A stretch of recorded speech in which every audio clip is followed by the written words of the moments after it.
Okay guys, welcome back sa Wait Mesa. Matagal-tagal ako hindi nakapag-upload ng mga cooking video. So what better way to gumawa ulit ng cooking content with my mama. So ngayon tuturuan niya tayo magluto ng picadillo. Actually, ang dami ko nang alam lutuin. Pero isa to sa mga hanggang ngayon hindi ko pa alam lutuin, which is very simple lang. Beef picadillo. Sige, Ma, ikaw na. Tell us about something sa picadillo. Beef picadillo. Actually, beef picadillo, not only beef, you can use chicken or pork. Okay? So, cut into bite pieces, cubes, ganyan, or maybe strips. Yung iba ginagamit din is minced pork or beef. Pero ako gusto ko yung merong konting chunkiness. So, meron picadillo yung giniling? yes, pwede. Pwede yung picadillo na giniling. So, Okay. ginalaglag. And then, mince lang. And then, salt and pepper. Tapos kailangan high heat. So kanina medyo, hindi naman medyo kanina pa ito nakabukas dahil daw yun, kailangan daw mainit. Okay. And then, oil.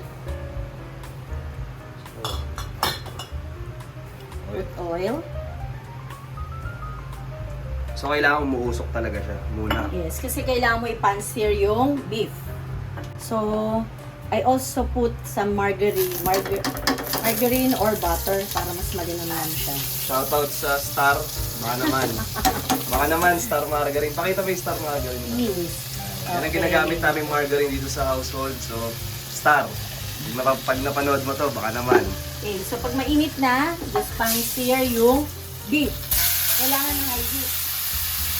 Guys, naririnig niyo yung sizzle na yun. Yun yung dapat yung marinig. Kumbaga, ibig sabihin nun, tama na yung init ng kawali. Itong dish na to ay aming comfort food. Masarap din to pag malamig ang panahon. Pero di ba parang ano lang din yan? Parang, basically parang nilaga lang yun. Parang ganun, pero... Na may kamatis Yes. na madami. Oo, kasi yun ang magbibigay ng konting asim at kulay dun sa dish. So guys, ito yung phase na lumalabas yung natural water ng meat. So ang technique lang dito, kailangan matuyo siya. Tuyuin nyo yung moisture ng beef, yung excess moisture ng beef. So yan, nakita nyo guys, wala na yung excess water na yung moisture. So isa nyo lang ng bahagya hanggang sa mag-caramelize lang ng konti. And then, anong gagawin to? Tapos na yan is igigilid mo lang. And then igigisa natin. Yung? Garlic, onion, and tomato. Yung ginigilid na ni Mama yung baboy. Ay, yung pork, sorry. Ay, yung beef, sorry. Okay, set aside. Lagyan mo lang sa gilid. Okay. Lagyan mo sa gilid. Ako, ganyan style ko. Ginagano ko yung ano, para yung mantika ilabas doon. And then, we'll start with gigisa. Ako usually, laging onion muna.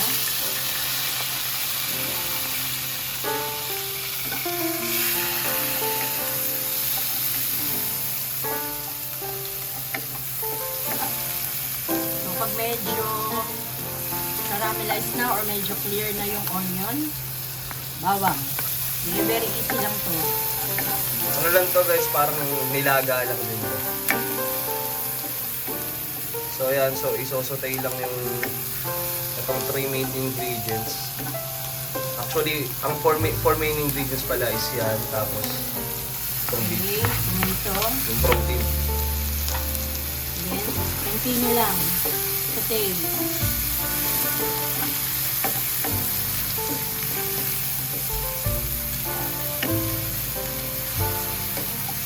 Dapat medyo durog yung kamatis. Bakit? Siyempre, para mas lumabas yung juice. Yung tomato. Bakit eh? Kung makikita nyo is may durog-durog na siya.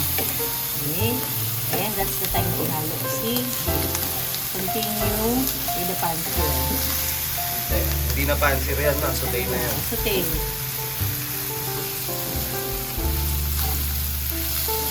So, Kung makikita nyo, may para siyang ano yun, tawag dyan Yun yung mga yung mga parting nagkaramelize. Okay, nagkaramelize na ito. Ayan, pagkalo. Pero ingatan nyo yun guys, iba yun sa sunog Mhm. So bantayan nyo rin. I usually put seasoning kung saan kayo sanay, kung ano ginagamit ninyo. Little bit. Okay. So ano yung nilagay mo seasoning? Ako, I prefer chicken powder. Okay. So, ayan o, makita nyo o. Ayan o, medyo ano. Ayan. Okay na. You put what? You put fish sauce. Okay? AKA patis. Yes. Just to deglaze.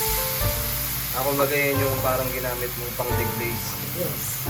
At para yung lasa ng patis mag-penetrate dun sa beef. Okay? Ano?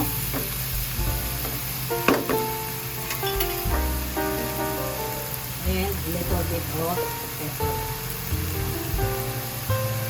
Bango. Ako nandito lang kayo guys. Yan.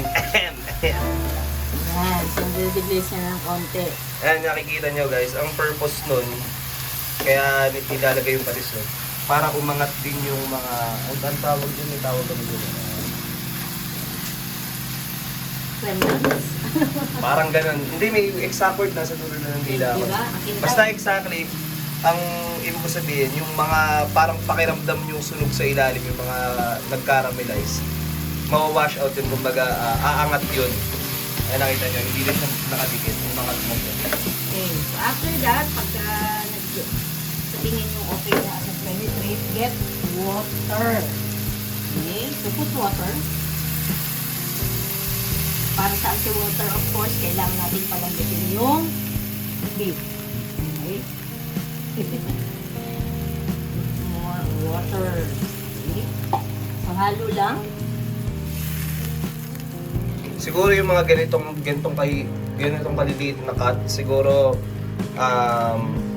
una ano nyo muna siya, i-boil nyo muna siya, kailangan nyo munang mag-rolling boil. So bless her. So ano yan, kailangan muna mag-rolling boil. So tatakpan ni mama. And then after nyo mag-rolling boil, ibababa nyo yung apoy, tapos isi-simmer nyo lang siya. Siguro yung mga ganitong kaliliit na cut,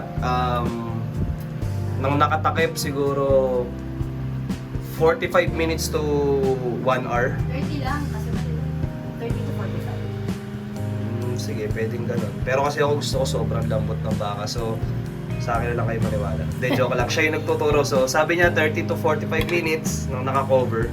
Pero sa simulan nyo yun, kung magpapaka-strict kayo sa time limit, sisimulan nyo yung 30 minutes to 45 minutes pag sinisimmer nyo na. Hindi itong phase na pinapa-rolling boil pa lang natin siya. So okay guys, habang nagsisimmer yan, makikita nyo yung mag-aangatan na ganyan. Tawag dyan is scum. So meron kami kung tawagin is skim the scum or skimming the scum. Tanggalin nyo yan guys. Yan basically, ang sabi nila, di ba, ano yan, dumi ng protein. Actually, ano yan yung dugo.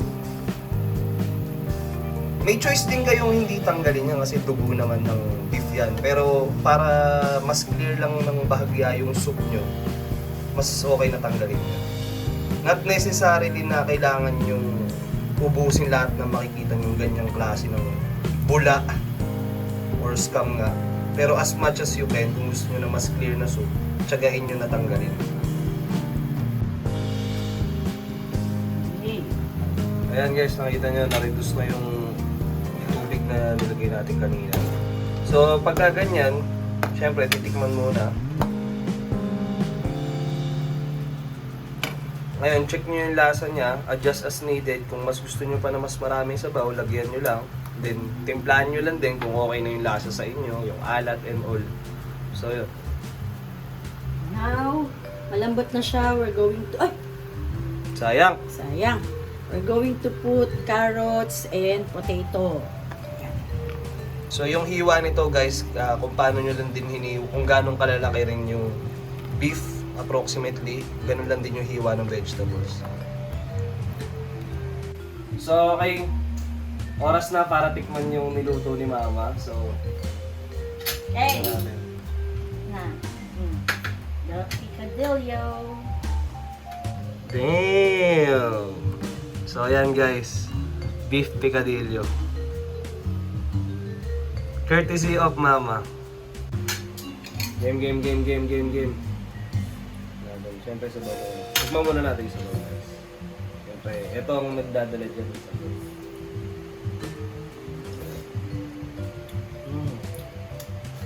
Guys, sabi ko sa inyo, para lang din nilaga to. So, sabaw pa lang, alam niyo yun, yung nakaka-refresh. Kailangan marami sabaw sa kanin.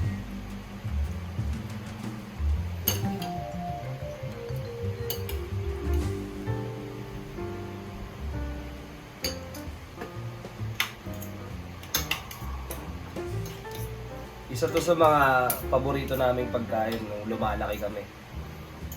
So, thank you, Ma.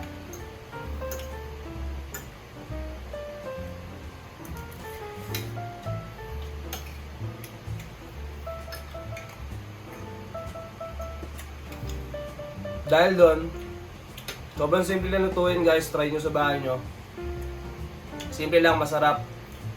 Ako, sinabi ko nga kanina, ang tagal ko na nagluluto, ngayon ko lang natutunan tong ulam na to. So thank you talaga kay Mama. Sarap. Ganun pa rin yung lasa niya kung paano yung lasa niya ng mga bata kami.